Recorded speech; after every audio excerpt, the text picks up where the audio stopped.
Hello, everyone, and welcome back to Classic Vinyl Podcast. I'm your host, Justin. I'm here with my co-host, Tyler. Hello, our favorite listeners. This is a podcast where we do our best to review classic rock albums from the vinyl era of the 60s and 70s, and tonight we've got, another one that... You're getting the best of us, yeah. I guess. But tonight you're getting probably another low-hanging fruit as far as classic rock albums, and... we give the low-hanging fruit to our listeners that request it. Exactly. And this one was requested by Austin T., actually, from our beautiful home state of Utah. Oh. So, and he suggested and wanted us to review Pink Floyd's Wish You Were Here. So thank you very much, Mr. Austin T. We really appreciate the suggestion. So we just got done listening to this album. Mm-hmm. It's an album I've been, I'd say, pretty entrenched in for years. Mm-hmm. What about you? Oh, let's see. This album was kind of a sandwich, and I'd never eaten the bread before. Yeah. So basically you'd heard the three middle songs, that's but right. Not the beginning and end. Uh-huh. Yeah. I knew what you meant. Mm-hmm. That's exactly what I meant. So let me give you a little history on Pink Floyd as a group, just a tiny bit. They're obviously an English rock band. They formed in London in 1965. Early on they were considered a pretty heavy psychedelic band that did a lot of experimentation. Yeah, I would say they're a very psychedelic band. But they're the poster child of psychedelics. They definitely are, but I don't even know what you'd consider their music. A lot of people consider them thinking man's music just simply because the lyrics and trying to decipher what they meant. And I had a thought while listening to this album, not to jump too far ahead, but I think I've figured out Pink Floyd in that these guys are artists, acoustic artists. And what I mean by that is that with every song that they're playing here, I mean, this album plays out a lot like a rock opera. It does. And with the lyrics, the music, everything all together, it's like you're hearing a picture. It's like standing at a museum looking at a work of art and just, absorbing that work of art. But it's through your ears. And I think a rock opera is I would say a musical opera, because this album isn't very much rock, nor is a lot of Pink Floyd. I mean, it does have one song that's pretty straight through rock, but and we'll get to that. But Pink Floyd was founded by Syd Barrett, who was originally their main vocalist and guitarist, Nick Mason, who played the drums, Roger Waters, who played bass and vocals, and Richard Wright, who did keyboards and vocals. Hugely influential band on a number of artists. I mean, they've sold more than 250 million albums worldwide. So they were inducted into the Hall of Fame in 1996. Rock and Roll Hall of Fame, that is. Kind of funny little tidbit. They were the second rock band ever to be featured on a UK postage stamp. Oh. Who do you think the first was? The Beatles. You're right. Yeah. It was the Beatles. So, their debut album was in 1967, Piper at the Gates of Dawn, which they did have a couple of singles off of, and it done fairly well. A lot of people know David Gilmour, who is in the band and very, synonymous with Pink Floyd now. He joined in 1968 as the second guitarist of the group, but kind of was the replacement for Syd Barrett because he was struggling with mental health and drugs. And, a lot of people think he went crazy. A lot of people are now, I guess, basically... You don't say. Well, but a lot of people are saying now, because of what his family is in turn said, is that he wasn't going crazy. He had Asperger's, but it wasn't a known thing at the time, right? So I don't know if that's true or not, but... it's always interesting to try and diagnose people retroactively. Yeah. Or even then when there was no diagnosis, you were either crazy or you weren't, right? Yeah, I've heard people try to, diagnose Abraham Lincoln, for example, as one way or another. I'm just like, How do you know? Yeah, we can't even diagnose people when they're in the office nowadays. I mean, so... Oh, especially in this country where we take mental health so seriously. Well, exactly. So getting back to Pink Floyd, they're responsible for 15 studio albums, 4 live albums, 12 compilation albums, 5 box sets, which is pretty amazing, and 27 singles released, which their first single actually hit number 20 in the UK. It was Arnold Lane, so that was pretty decent for a first single, you know. Yeah. Their best-selling album, which, you know, this album we're reviewing tonight, Wish You Were Here, has sold over 20 million copies, but their best-selling album of all time, which most people are familiar with, is Dark Side of the Moon. Yeah, the Dark Side of the Moon. I was going to guess that. Yeah, and it sold 30 million copies worldwide. I'm not surprised. And funny enough, its 50th anniversary just barely passed. So I'm sure we will be reviewing... Rest in peace, Dark Side of the Moon. We'll be reviewing that album at some point, but it's down the slide a little ways. Yeah, tonight you're getting something that's not Dark Side of the Moon, but sounds very familiar to it. So, you know, they've released a lot of famous albums, you know, like I stated earlier, The Pipers at the Gates of Dawn, Dark Side of the Moon, Wish You Were Here, The Wall, Animals, quite a few others. I love The Wall.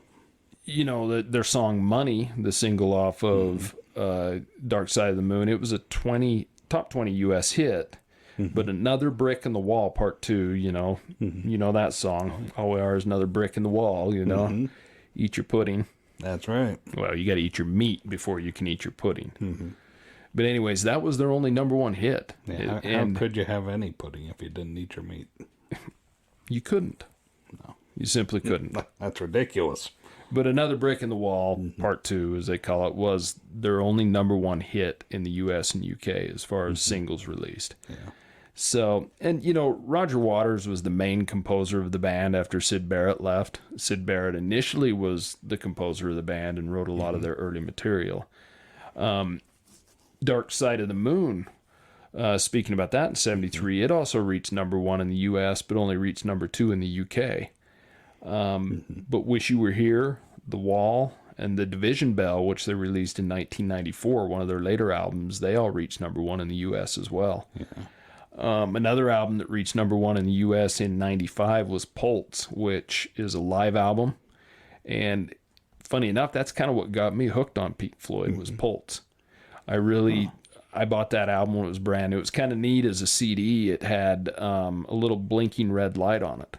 And it went for about a year on the CD case. I'll have to show it to you after this. But that's an amazing live album. Oh, yeah, those little diodes will go forever on a tiny battery. Yeah, it's an amazing album. So anyone that's a fan of Pink Floyd or even a moderate fan of Pink Floyd, I would suggest, you know, taking a look at Pulse. It was a great live album. Yeah. So, you know, there's all kinds of problems with Pink Floyd nowadays. Yeah. And there's been all kinds of lineups and things like that, and a lot of problems between Gilmour and Waters, and Roger Waters has his own controversies lately, but that's not anything we're going to get into. But, you know, Syd Barrett, after, you know, being kicked out of the band or leaving the band, however you want to see it, you know, he lived out the rest of his life until he was 60 years old and died in 2006. Oh. Having mental issues all the way along, or having some kind of problems, as they say, with it. And the funny thing about the Wizard of Oz thing, I've tried it, as I know a lot of people have, and I don't really see it matching up any better than a Doors album or a Led Zeppelin album. It just... I think that you're probably doing a good thing by listening to any album while watching the Wizard of Oz on mute. Well, and you can come up with anything. Oh, I know what that means. You know, that has a reference to this. But Pink Floyd lyrics are hard enough to figure out anyways. Yeah. You know, so... But, you know, Richard Wright, who played the keyboards and did backing vocals, he actually passed away in 2008 at 65. So there's a couple of the original members. Starting to drop off. Yeah, a couple original members are dead. They've historically had many fights with record companies and contract signings and things, and which is what a lot of this album is about. Yeah. Is, you know, the fight with the so-called man, right? The machine. Yeah, or the machine, you know, and it's, like I said, this is I really get that from this album. That makes sense. Yeah, and that's why, I do consider it a musical opera in a sort, because it does have a meaning to it. It does flow. I mean, most of the songs fade into each other, which I don't generally like, but it works really well in this album. Okay. And this is it is a low-hanging fruit, like I said earlier, as far as an album pick, but it's because it's a top album. It's not nearly as low-hanging as Dark Side of the Moon. No, it isn't. Yeah. But get to the album Wish You Were Here. It's their ninth studio album. It was released on September 12th of 1975. For some reason, it was released on September 13th of 1975 in the U.S. Oh. So the U.S. had to wait an extra day. Well, take that, Yanks. Yeah. Completely recorded at EMI Studios in London in 1975. Now, EMI Studios famously is where the Beatles did all their recording, and it's actually known as Abbey Road Studios now. Oh, wow. So, all right. little kernel of knowledge there. Yeah. And the album Wish You Were Here is written, according to Roger Waters and David Gilmour, is written as, basically describing their alienation and criticism of the music business, from the side of the artist and all the tough dealings they had to deal with. Well, I can see that this is very much an artist album. It is, and it's funny because I go back and I try and find reviews on these things that were from the day, right? Mm-hmm. And the reviews in the day were pretty mixed. It wasn't considered, their strongest album right up front. But, as the years have went by, it is considered one of the greatest albums of all time and one of their strongest albums. They pretty much the trio of albums of Dark Side of the Moon, Wish You Were Here, and The Wall are considered the strongest Pink Floyd albums, and they've stood the test of time, and it's amazing. It's amazing how we've talked about it multiple times, how certain things do really well initially and time goes by and they just kind of get forgotten, but other things seem to grow in popularity over time. Mm-hmm. And this is one of them. So, let's get into the cover of the album. The cover of the album is kind of interesting. It's a picture that was taken at Warner Brothers Studios in California, and you've got two men on there shaking hands, right? And one of the men's on fire. So according to Waters and Gilmour, these two men shaking hands with the one man on fire, signifies artists getting burned in the music deal, right? Okay. So, and I don't know if that's true or not, or if it was just a cool album at the time or whatever, but... Well, it certainly lines up, because you got these two guys at a studio, and one's on fire, and they're both shaking hands. Exactly. I mean, and this was their first album with Columbia Records in the U.S. They'd done all the others with Capitol, and they were still with Harvest Records in Europe. It debuted at number 3 in the U.K., and only took about a week, and it was at number 1. Oh, wow. So it was also number 1 in the U.S. People liked it. And it has sold over 20 million copies worldwide. So a pretty big selling album. Yeah, I'd say. Yeah. Yeah, it's, and Rolling Stone has it ranked up there pretty high, too. So, I mean, it's been, as high as, I think, 100 of the best 500 albums. But like we've told in many of our episodes before, Rolling Stone moves that, list around quite often. Yeah, I can see that. But this group, like I said, when you look at it as...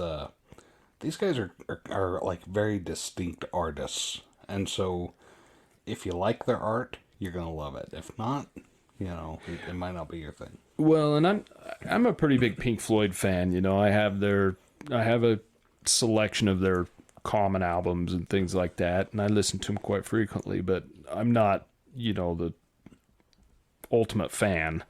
And there are a lot of people that absolutely love Pink Floyd, and there's a subset of people that hate them, just cannot stand their music. I enjoy them quite a bit. Yeah. And the one thing I can say is they're the one band that I never really get tired of any of their music I hear on the radio. Yeah. And I don't know if that's because it's played quite often. I mean, you hear Money, you hear Another Brick in the Wall, you hear Wish You Were Here, you hear I mean, there's a number of them, right, that you hear all the time, and I don't really get sick of them. Yeah. I enjoy their music, you know.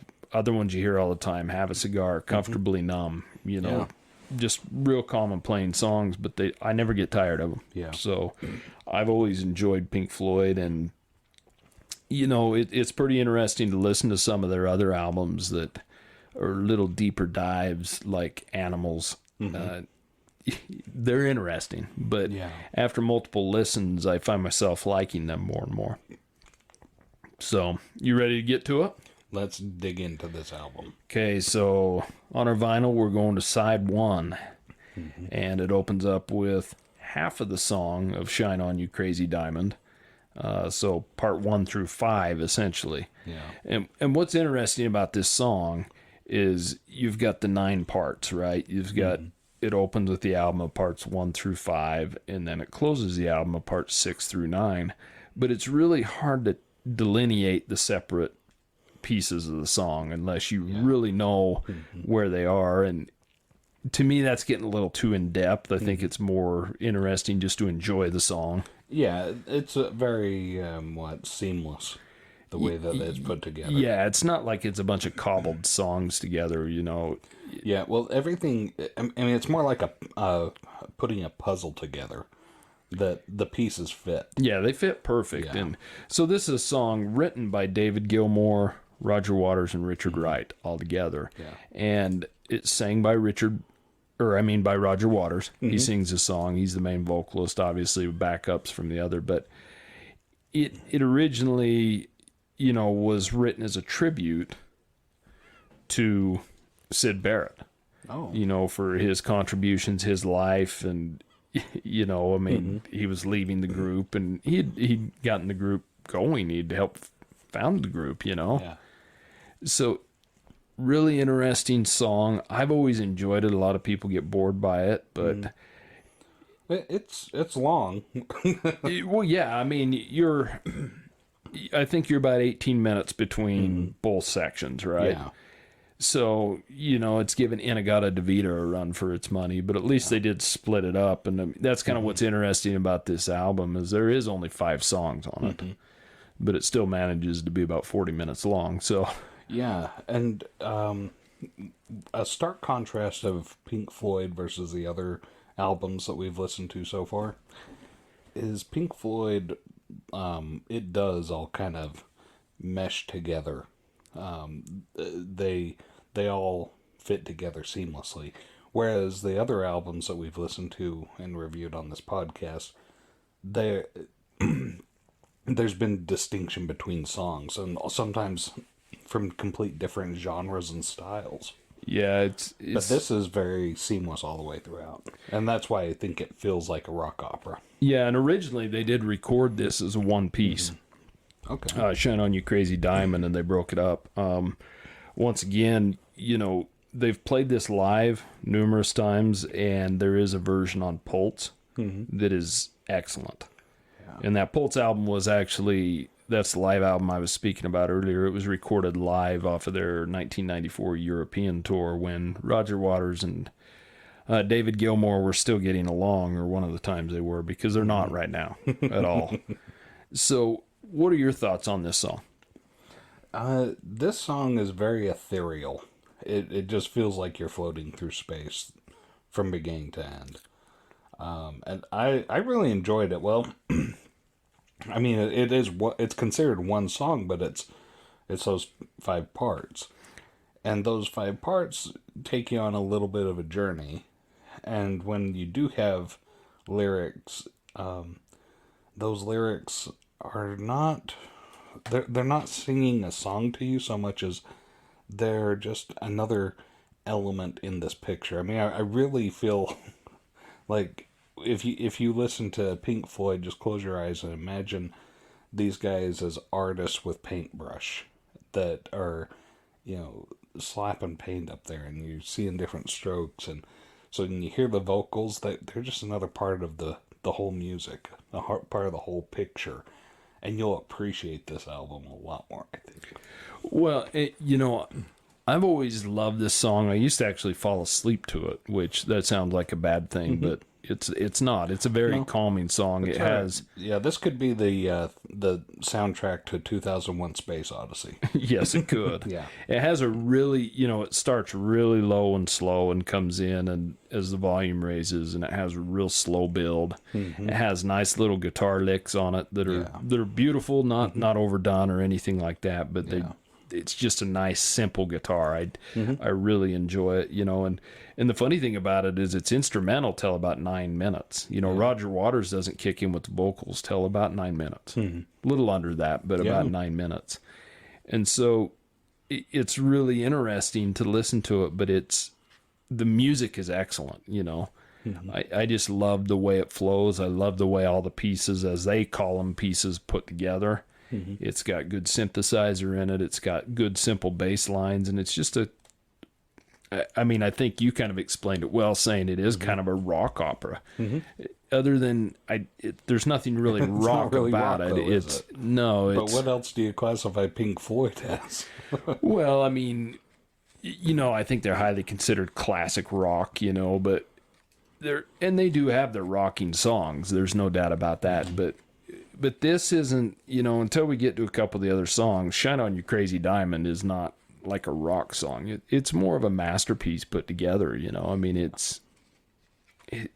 it's hard to explain. The only way I can say is go listen to it. And if you don't like the Pink Floyd sound, because they do have a lot of instrumental, then maybe you're not going to like it. This is the epitome of Pink Floyd sound. It really is. But I really do enjoy Shine On You Crazy Diamond. The first and the last part. So what was your overall thoughts? Did you enjoy it? I liked it, especially, knowing some of the background behind it. Now that you've explained that this is kind of like a tribute to, what was his name? Syd Barrett. Syd Barrett. Yeah.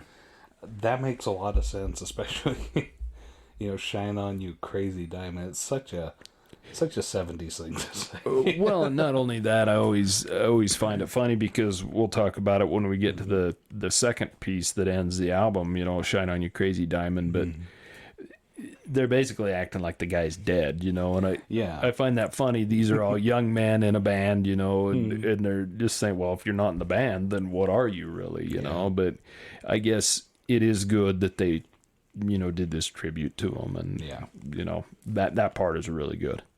So, and I really enjoyed it.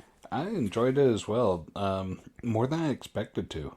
I mean, like I said, this was kind of like going to a theater for the first time for me, where you're sitting there in the seats and all of a sudden the lights go down, the curtain goes up, and it begins.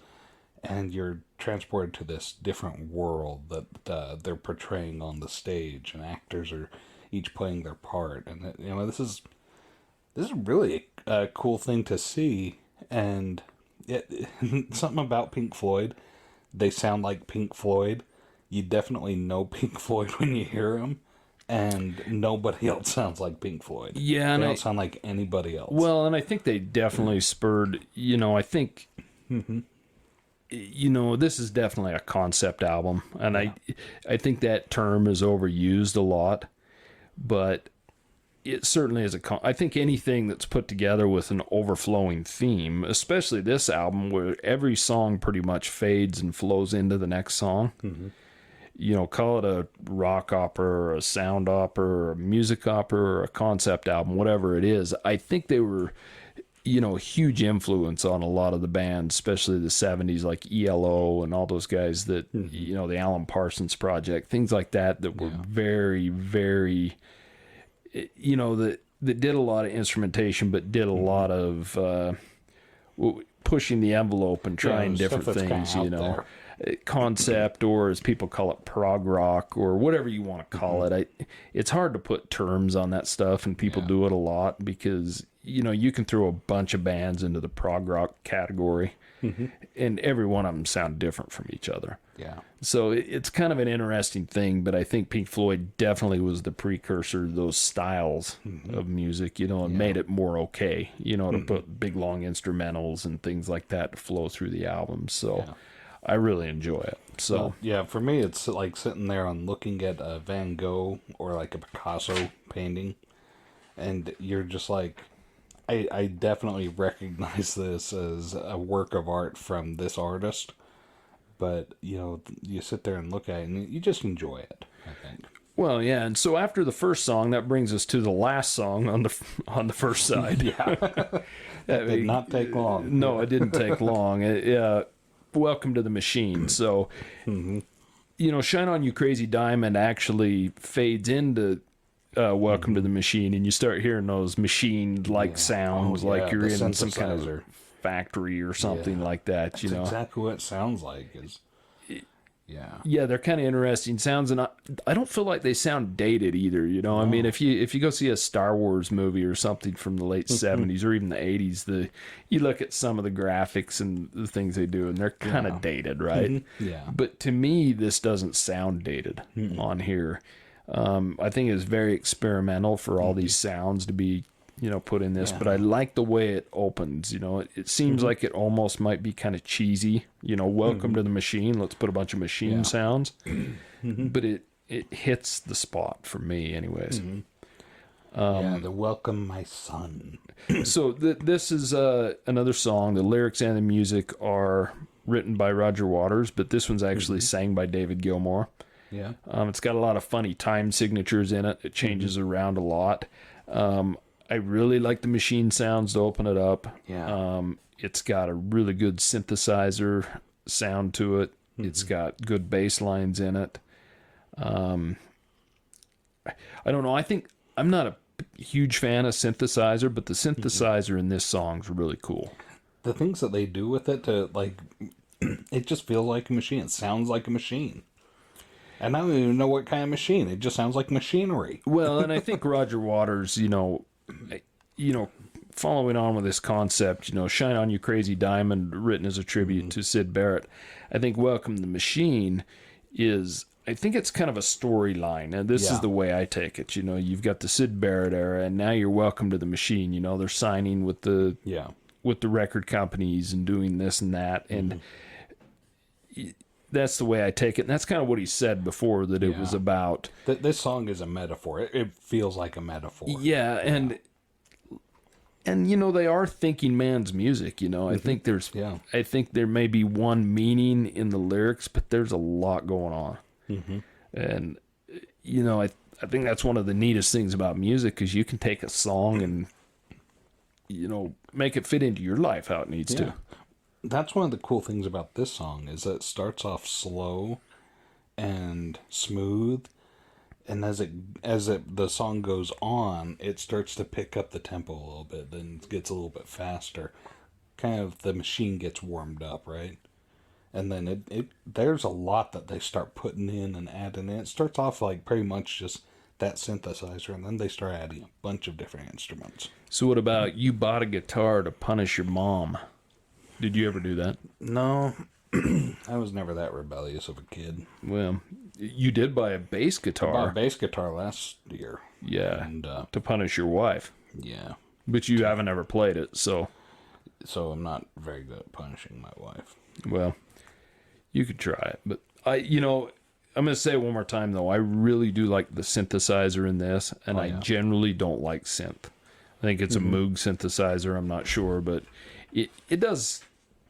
I don't know, the way they end the song with it and stuff really does well. And this is the only song that doesn't fade into the next song, and that's because it's the end of the side, right? And the end of the song sounds like they're going into some sort of spaceship, or the spaceship is taking off. I mean, it's really otherworldly. I wonder if it's supposed to, somehow signify the machine is breaking or not working correctly, or probably, because that's kind of the overlying theme Waters was really into, is and he's always fought.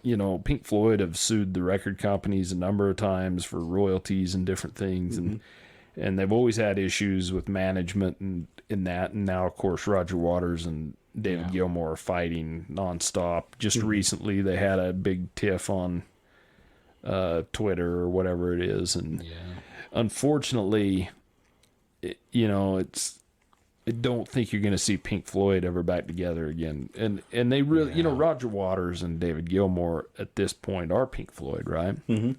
Luckily, both of them still tour. So, Yeah. you know, I think you need to go check one of them out. And I've never seen either of them live, but I would like to go see both of them live. Mm-hmm. Oh, yeah. Because once again, all the bands I love and adore, they're all kind of dying, Sadly, that's true. you know, and They're getting up there.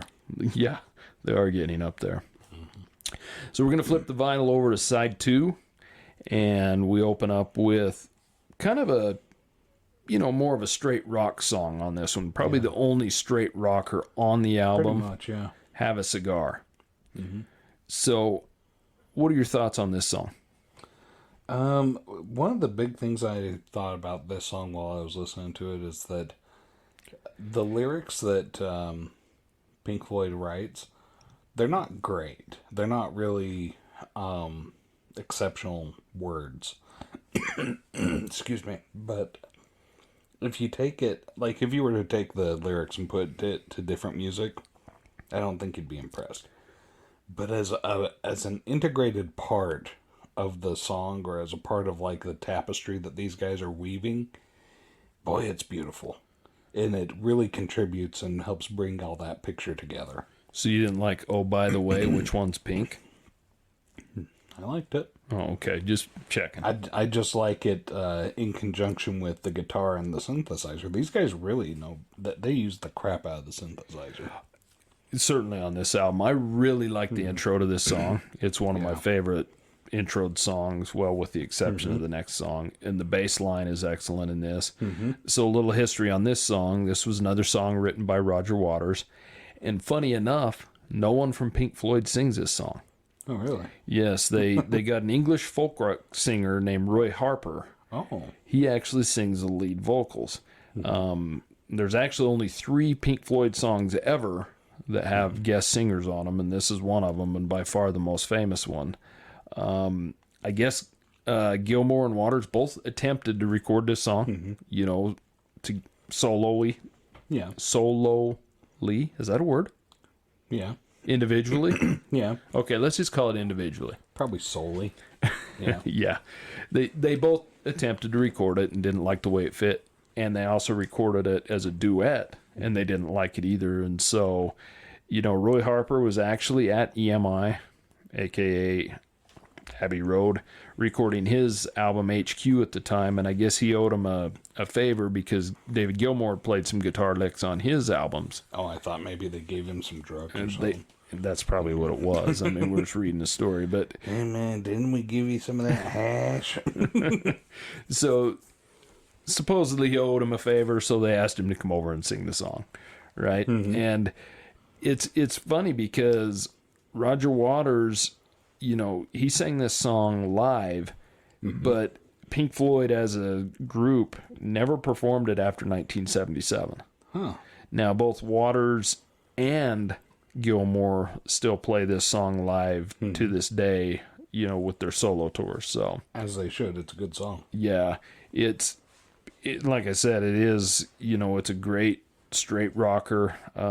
Roger Waters says, you know, the song was written about the greed and cynicism of, you know, the rock group managers at the time and the problems they were suffering. And that's, so I don't know what the have a cigar signifies. I don't know if that's bringing you, you know, come on in, boys, and have a cigar. You know, you're going to go far. You're going to fly high. You're never going to die. I think that's exactly what it's supposed to signify, is that, yeah, you're being...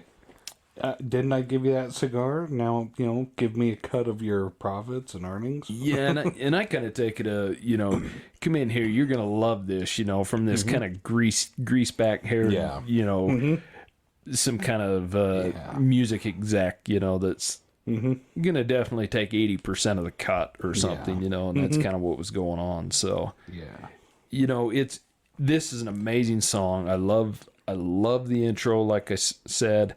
It's got an amazing guitar solo that starts about the middle of the song and plays clear out to the end. It's with a good bass line to it, but the guitar solo that plays out to the end is amazing. Yeah. I think, you know, Gilmour does an amazing job on that. This song's been covered by a number of artists. You know, most recently Primus, Foo Fighters, Government Mule. Those are 3 famous ones that have covered it, but a lot of other artists have covered it as well. Yeah.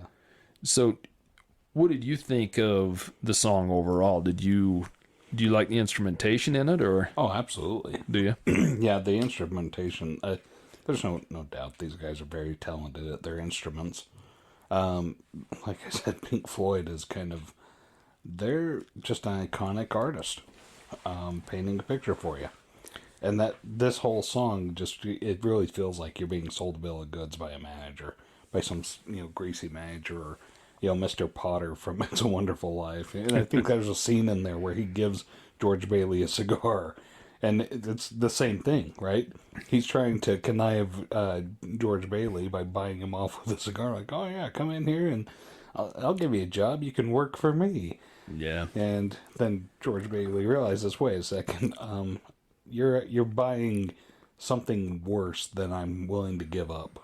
Yeah. Well, and this song still gets a lot of radio play. Yeah. And I've always enjoyed this song. Mm-hmm. I can't say anything bad about it. It's one of my top 5 favorite, Pink Floyd songs. And I can see that. It's a great song. It's catchy. yeah, and I like I was saying, the guitar solo through the middle to the end, I love how it fades out and then it fades right into the next song, which is Wish You Were Here. Mm-hmm. And it's kind of an interesting fade because it fades out and then it starts, you hear a radio tuning, it's supposed to be an old AM radio tuning. And I guess they actually recorded it out of David Gilmour's car, his radio tuning it back and forth on the stations. And then, of course, this starts the Wish You Were Here song, right? Yeah. And the title track of the album. And, this is a song that was written together by David Gilmour and Roger Waters. Oh. And David Gilmour sings the lead vocals on this. I like the fade into it. And, generally the fade ins are kind of weird, but this one's good because I like how they use that AM radio, and then when the acoustic guitar intro starts, it's kind of playing on that radio, so it's kind of that far off scratchy sound, but then on top of it you start getting the clean guitar coming in on it, and I just like the way it sounds. It meshes together really nicely. It does. It does. And this is probably my favorite Pink Floyd song of all time. Mm-hmm. It's just a beautiful song. Mm-hmm. I've learned how to play it on guitar a long time ago, and I still play it quite often whenever I can. It's very smooth, very soft song. Yeah, it's just a pretty song. Mm-hmm. And, it's got beautiful piano in the song. They use it really well. Yeah. The synthesizer they use really well. It's pretty modest in the song, but they use it really well, and I just like the acoustic nature of the song, and even when it kicks up tempo a little bit, it's still a pretty downtrodden song, Yeah. But being familiar with a few of these songs in the middle, especially this one, Wish You Were Here, very popular song, I can't look at Pink Floyd the same after listening to this album and say, oh, they're musicians. No, these guys are artists, and they work in music the way that Van Gogh worked in oil paints, Well, I think the one thing about Pink Floyd, you get Have a Cigar, Wish You Were Here, Welcome to the Machine, all songs that are played heavily on the radio. But the one thing you'll notice when you listen to their albums is that's just the tip of the iceberg on these things. They get so much deeper and almost strange in a way. Yeah. But they do take you to a different world. They take you through the looking glass. Yeah, and some of their albums, Animals was really tough for me to get used to, but after multiple listens, it's a must-have and a must-listen for me now, and I probably wouldn't have said that after the first 1 or 2 times listening to it. And that's kind of how, like, Shine On You Crazy Diamond is, Sure, yeah. And I can get that there's people who are Pink Floyd, the sound of them just rubs them the wrong way. Yeah. Sure. I get it. I try and be open to most music. But, yeah, I don't know if I really get that as much. I mean, I would think, if you don't like a lot of their radio play songs because you hear them too much or you just don't like the sound, give the albums a try because it's completely different than what you hear on the radio. Yeah. So, and this song, both Waters and Gilmour have said this is probably one of the, if not their best Pink Floyd song ever. I believe that. And I can see it, you know.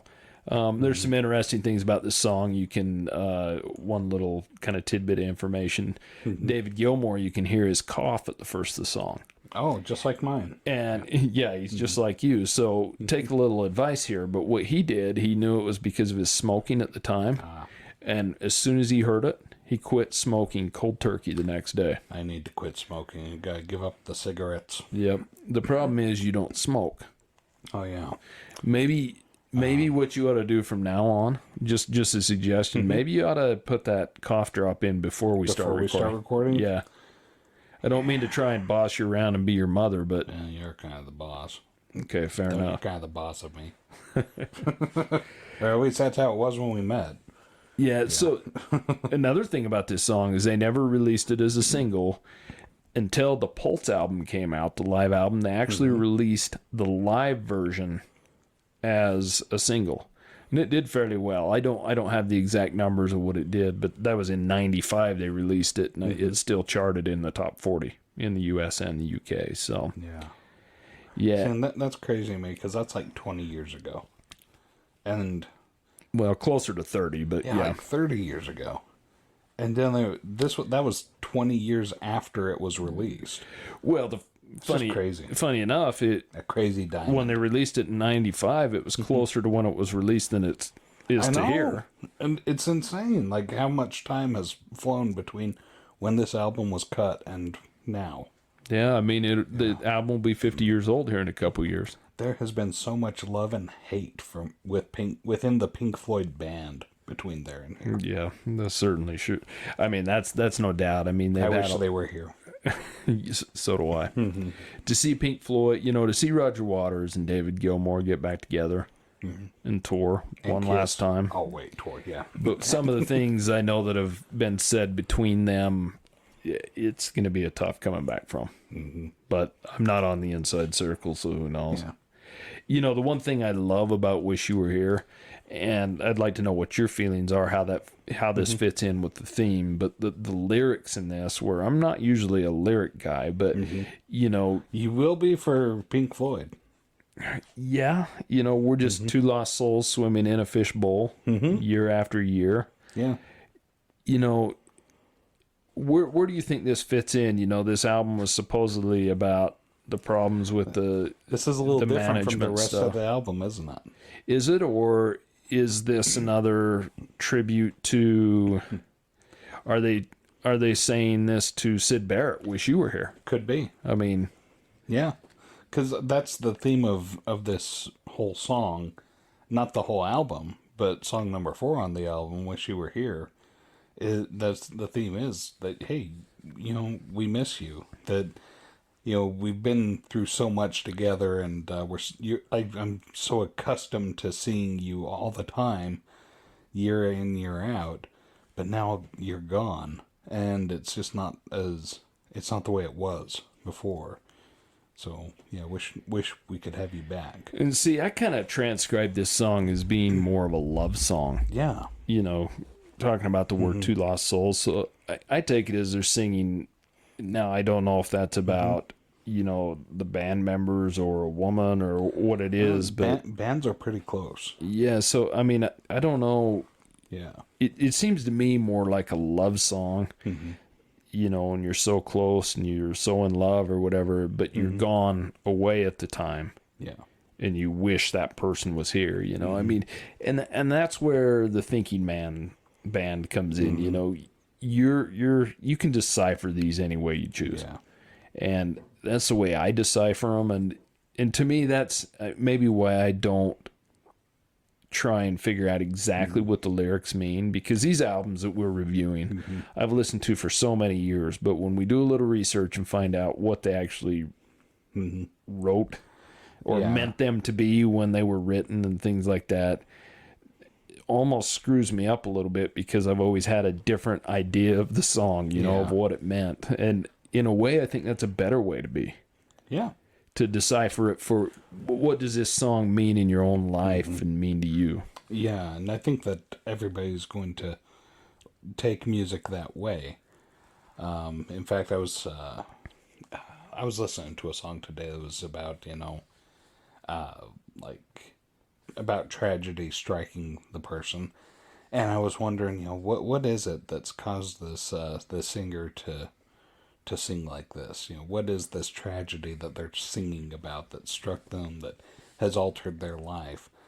And I really feel like it's up to the listener, because so many artists and bands out there, that's how they write music, is like, hey, we're writing music that you can relate to and you can fill in the blanks. In that, I guess, if you can write a song and have a million people get a a million different meanings out of it, then you've kind of done your job, right? Yeah. Especially if you wrote that song meaning something to yourself in the first place, then it's great that you can disguise it to be so well to mean so much to other people, But taking the whole album here and looking at it like a big tapestry, right? That's got all these different panels within the tapestry, but each panel is part of a big picture. But you just kind of zoom in on different parts. This particular song, it's kind of, if you have like a tapestry where most of it's in dark colors, and then you have like this bright, happy colored, or kind of a light source panel. That's what this is in that tapestry, and it's like, well, how's that fit in with the rest of it? I'm going to be completely honest with you. I don't know what the hell you're talking about, but it sounds beautiful. Yeah, and that's how I feel about Pink Floyd. Fair enough. So, Wish You Were Here, my favorite Pink Floyd song, without a doubt. So that brings us to the closing of the album, which is the second half of Shine On You Crazy Diamond, part 6 through part 9. Which starts with the wind in the microphone. It does. They need a baffle. Yes. Like we do sometimes when the heater's running, right? Exactly. Yeah. But we're not, keep in mind, we're folks. not Pink Floyd. Yeah, we're not Pink Floyd. So it does have an amazing bass intro to it, and it continues into the Moog synth, and it's done really well on this. It's another fade, right? Fades right out of Wish You Were Here to the what would you call it? The wind, the sea, wind on a beach, or whatever you want to call it. Yeah. I think, Gilmour does amazing guitar work in the first section of this song. Oh, yeah. It's one of the, some of his best, in my opinion. And of course, we don't have any singing till after almost the song's been going for about 5 minutes again, and it's Roger Waters again. And some of the harmonies Waters and Gilmour have, I think, are highly underrated, because when they do harmonize together, I could rank them up there with some of the best. They have beautiful harmonies together. Yeah. And a lot of people, myself included, have a hard time telling the difference between Waters and Gilmour singing, or even Roy Harper singing Have a Cigar, because a lot of people think that's one of Pink Floyd singing it, so it's, I don't know, it's pretty amazing. Once again, in these last 4 pieces, it is hard to tell what's what. You can tell the music changing, but I don't think you would think it was 4 pieces of music if you didn't know, or if it wasn't called Shine On You Crazy Diamond part 6 through 9, right? Yeah, it just it melds together. Yeah, I do like when they get into what is kind of considered section 8 of the song, or part 8. It has an amazing bass line, and it kicks into that funky guitar. Where it feels disco. It's kind of a funk guitar, kind of a rock disco funk guitar, and I really like that sound. Yeah. It just says bell bottoms to me. Does it? Oh, yeah. I don't know. It kind of seems... Bell bottoms walking to the discotheque, or maybe walking away from the discotheque. It just reminds me of funk music for some reason. And, but then, it gets into the last section at about 9 minutes, which is considered, well, I call it section, but part 9. Yeah. And that's when it really slows down. And Waters said, this is kind of a... this is what I thought was funny. I can't remember if it was Waters or Gilmore that said this plays out like a funeral march as a eulogy. That's exactly what it sounds like. To Syd Barrett. And I'm thinking, okay, the guy isn't dead. Yeah. I mean, why are you playing a eulogy to him? But I guess as far as a band member of the great Pink Floyd, he is dead, right? Yeah, well, he's dead now. But I mean, as young man, I guess you look at it that way, This song was written ahead of its time. Well, wouldn't any song be written ahead of its time? Yeah. I mean, you could sing a... Well, but like 2006, that's what, 30 years ahead of its time? Yeah, it was way ahead of its time. Yeah. And there, this is just kind of a continuation with a little bit different music, a little put differently together. You know what it sounded like to me? What's that? I wrote this down. It's like, this sounds like the sad version of the Magical Mystery Tour is coming to take you away. No, I don't see, for my personal opinion, I don't see the similarities there, Yeah. But that's the song I hear, baby. However you take it. And that's why I just called you baby. I never call anyone baby, but hey, it seems like it fit, baby. That's fine. Okay. I'm fine with it. It fit with this song, that's for sure. With the bell bottoms and the disco. But another good song, I think, 18 minutes of it may be a little too long. Yeah. But then again, like I said, I used to sleep to it. Mm-hmm. So. Well, 18 minutes of this ought to be plenty to get you to sleep. Yeah. This is a very, very strong album. Yeah. Shine On You Crazy Diamond. Mm-hmm. As much as we laugh about it and say it's too long, it's also worth listening to, and I still enjoy sitting down and listening to it. It doesn't feel like it's 18 minutes long. It really doesn't. It's because it's split. Yeah, it goes quickly. Well, it's split, but it also, like even the first, 14 minutes in the first? I think it's about 12. 12 minutes? Okay. Yeah, that doesn't feel like 12 minutes. It's a long feeling song. Feels like maybe 8 minutes. But, I mean, it's not ridiculous. Another little tidbit about this, these parts 6 through 9. Right at the end, as it's fading out, there's a little keyboard part where they play a little part off a song called See Emily Play, which was one of Syd Barrett's songs. Oh. So I think a lot of Pink Floyd fans, huge fans that would know that. Obviously, they already know that. Yeah. Or if they don't, then maybe go back and listen. But if you did know that, then, well, thank you for telling us. Yeah, thanks for letting us know. We wouldn't have known without you. Yeah, so, fairly short album. 5 songs. It's... Yeah, but, boy, big songs. Yeah, they're big songs. And, I mean... Excellent album. 3 of these songs... Essentially, the whole album, with the exception of Shine On You Crazy Diamond, still gets radio play to this day quite frequently. Yeah, for real. And like I said, this is kind of an unknown sandwich where I don't know what the bread is. Well, and I know the meat, the lettuce, and the pickles very well. Well, and I think any casual Pink Floyd fan is going to feel the same way, right? Mm-hmm, exactly. So an excellent album, an album I still listen to quite frequently these days when I'm working. It's one I put on quite often. So, Austin, thank you for your suggestion. Yeah, because this was a fun album, Austin. Thank you. Good album. And so, what do you rate the album out of 10? What would you say at the end of the day? Would you rate this as an album? Okay, as a whole album altogether, like having sat down and listened to it, and I think I understand Pink Floyd a lot better now.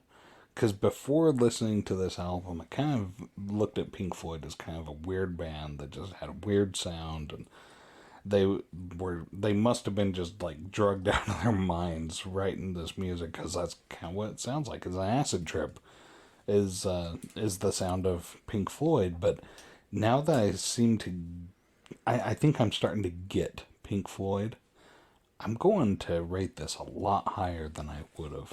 And, for all of this, I'm going to say this is a solid 9. Maybe even a 10. Maybe. So for me, and that surprises me that you rate it so high. It's way up. That's almost like you going and buying who's next. I could see myself buying this album as well. Yeah, it's an excellent album. And, and I've stated this in previous episodes, but when you sit down, you can listen to an album for years and years, but when you sit down with the opportunity and the premise to review it, you look at it in a different light. You do a little research on what the songs mean officially or what they were written about and things, and sometimes it's not always the best thing, because it changes your feeling on it. I probably rate this album an 8 out of 10, and I'm going to tell you why. Okay. I'd probably rate it a solid 9 or higher, but I think it's for lack of material. You've got 3 songs on there. You've got Welcome to the Machine, Have a Cigar, and Wish You Were Here. 3 of my favorite Pink Floyd songs. And then you've got Shine On You Crazy Diamond, the 2 sections. And I like that, but it's album filler. It's not something that's going to make it on to the radio plays. So you've pretty much just got 3 songs on this album. And to me... And then a whole bunch of acoustic. Well, yeah. So to me, it's not that it's lacking anything because it's solid as can be. Yeah. But it almost could have been turned into a double album with some more... Yeah. And of course that all depends on what kind of quality those songs were, but you've basically got 3 singles that are radio play with Shine On You Crazy Diamond. So I think why I rated a little lower at an 8, all 3 of those songs get it an 8, and they're amazing songs. But as if I'm rating it as a full album, it's just not much further than those 3 songs to me. It really isn't, and I'll tell you this, Justin, if I was going to rate each of these songs individually, cumulatively, you wouldn't get nearly as high as I rated it as a whole. But the reason why I sit here and say, wow, I could go out and buy this album, is I feel like, I mean, this whole album does feel like that big tapestry, and I felt like I want to go to the museum gift shop and buy a print of this tapestry that I can take home, put up on my wall, frame it, so I can go and revisit and look at this tapestry and study it even more, Yeah. Because there's something catching me about it that I'm really enjoying. Well, and, I'm rating it at 8, and I'm not... I love this album. I'm never going to quit listening to it, right? Yeah. I'm just saying as a complete album... It's not that great because it's just got three big hits. I guess sandwiched between some acoustic. My missing 2 points is because it's missing material. Yeah, it could have more. I want more of it, and that's the only reason. But it's an amazing album. Yeah, it's a must-have. I have it on vinyl. I have it on CD. Listen to it frequently. So, amazing album. Amazing album. So that's all for today. Keep reaching out to us with your suggestions. We've had a few of them, and some of them we've got to dig a little deeper into, but send us some emails. classicvinylpodcast@gmail.com. Yeah, and to our favorite vinyl head out there so far, Austin, thank you again for an excellent suggestion for this for this episode. And don't forget to reach out to us on Instagram at Classic Vinyl Podcast, Twitter at Classic Vinyl Pod, and let us know. Let us know how we're doing. Go out and give us some reviews and some suggestions and, anything we can do and whatever albums you want to hear, we'd be into it, man. Yeah, if you don't want me calling you a vinyl head, then tell me. And make sure to write in and tell Tyler to take his cough drop before we record. Yeah, I need that reminder before we start recording. But until next time, thanks for listening. Bye. Thank you so much for listening to Classic Vinyl Podcast. And don't forget to subscribe on Spotify or Apple Podcast or wherever you listen to your podcasts. Follow us on Instagram at Classic Vinyl Podcast for updates, and also share us with your music-loving friends.